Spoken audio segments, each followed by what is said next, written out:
Hi guys, so we are going to start out with breakfast. I normally have breakfast around 8 a.m. and today I had my leftover homemade chocolate chip banana bread.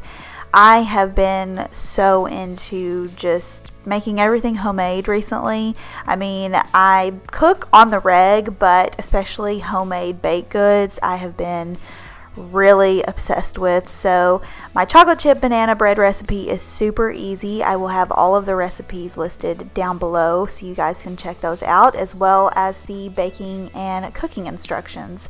So this was super quick for me because I just baked it a couple days before and it lasts for a good week or so, and I just like to sit on the couch and have breakfast with Ollie most of the time. Will is asleep. He works nights at the hospital, so it's normally just me and Ollie in the morning time. And if you're wondering what I gave him, it was actually a macadamia nut. It was not the chocolate or the actual bread. And then after that, I just like to cuddle with Ollie before I start my day because it releases good vibes. I just love it. He is the best cuddle buddy in the morning. And he pretty much stays on the couch until late afternoon, which does not give me motivation. Trust me when I say I want to stay there with him pretty much all day. So my lunch on this day was pretty basic because I had a few makeup appointments later in the afternoon. So I just toasted up a little bagel thin sandwich, and I just buy the bagel thins from the bread section at the store and get some deli sliced turkey and deli sliced cheese, and I just make a little sandwich out of that and toast it up in the oven. So my favorite turkey to get from the deli, which is what I'm using right now, is the Sara Lee honey baked turkey, and I'm just popping on some mild cheddar and then putting that in the oven for about 10 to 15 minutes to get nice and toasted. And while that's toasting up, I normally like to have something alongside of it or while I'm waiting, and my favorite is a Honeycrisp apple. They are my all-time favorites. I just love them. Ollie also loves them. He helps me. I normally can't eat a full apple, so he'll help me eat my apple, and while we're waiting on that to toast up, we'll just snack on the Honeycrisp. And as you can see, most of the apple is gone now because we ate it. And that is that's my lunch. Pretty basic, quick, easy, nothing fancy. Well, I normally don't have time to snack throughout the day because I'm out doing makeup appointments, so I will normally stop by Starbucks and get a coffee. And you guys always are interested in my coffee order on Snapchat, so I thought I would post it on here. I get a tall iced coffee with 2% milk, 1 pump of white mocha, and no classic syrup if they ask. You could also sub for coconut or almond milk if you don't like dairy. Now moving into dinner, this is where I really let my wild side unleash. Not really. I mean, again, this was still a pretty basic recipe for me.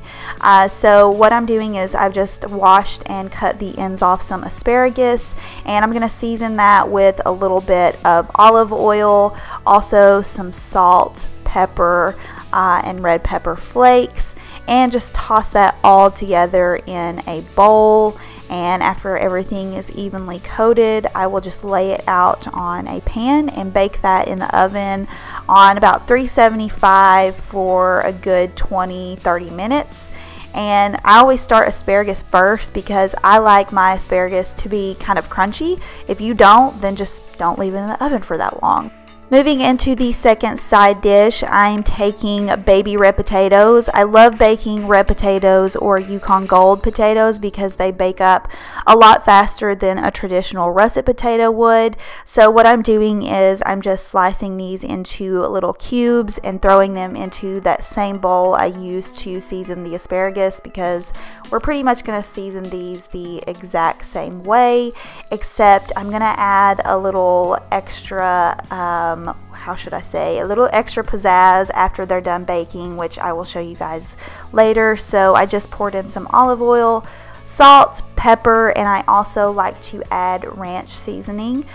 This really adds a nice flavor to the potatoes, especially if you like a little bit of zest going on. And I will just again pop that onto a baking pan, put it in the oven with the asparagus, and let it bake up for, normally it'll take the potatoes a little bit longer than the asparagus. Normally it's about 30-35 minutes. Moving into the turkey burgers, I'm adding some coconut oil to a hot pan and seasoning the patties with some pre-made Cajun seasoning. I realize these are not real Cajun burgers, okay? This is just a seasoning we like to use because we like a lot of spice. It's pre-made and it's fast. If you don't like spice, you could just use a mixture of salt, pepper, garlic powder, and paprika.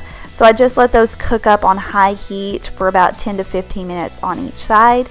Now that everything is done, I'm making the garlic butter for the potatoes. So I just melted some butter in a bowl, added some garlic powder and parsley flakes, and then stir that up and brush them on the potatoes. As soon as they come out of the oven, they are delectable. You will not regret adding some butter and garlic to the top of these potatoes because it just makes them phenomenal. And really quickly, yes, I do realize I use butter, I eat dairy, and I eat meat. I don't need anyone to point that out. I'm from the South and I like flavor. So that completes the dinner. I also added some cheese to the asparagus, and yeah, this is just a fast, quick meal.